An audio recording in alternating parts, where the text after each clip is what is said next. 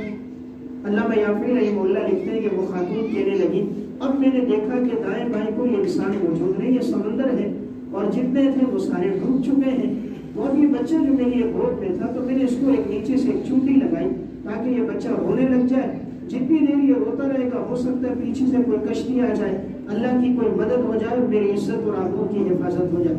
اب وہ بچہ رو رہا تھا تو میں نے اس حبشی سے کہا صبر کرو، یہ بچہ خاموش ہو جائے پھر دیکھیں گے۔ اب جب بچہ خاموش ہونے لگتا پھر میں نیچے سے ایک چونٹی لگا لیتی تاکہ یہ بچہ روئے اور کسی طرح وقت گزرتا جائے اور اللہ کی مدد آ جائے۔ پھر وہ بچہ خاموش ہونے لگا، ماں نے پھر چونٹی لگائی، پھر رونے لگا۔ حبشی کو غصہ آ گیا کہ یہ بچہ تو خاموش نہیں ہوتا، تو اس نے وہ بچہ اس سے چھینا اور سمندر میں پھینک دیا۔ اب وہ خاتون کہنے لگی ربیع بن سلیمان سے جب ایک تختے پر میں ہوں اور میرے ساتھ یہ حبشی، اب اس نے مجھ سے کہا اگر تم نے میری خواہش پوری نہ کی تو میں دھکا دے کے تمہیں بھی گرا دوں گا۔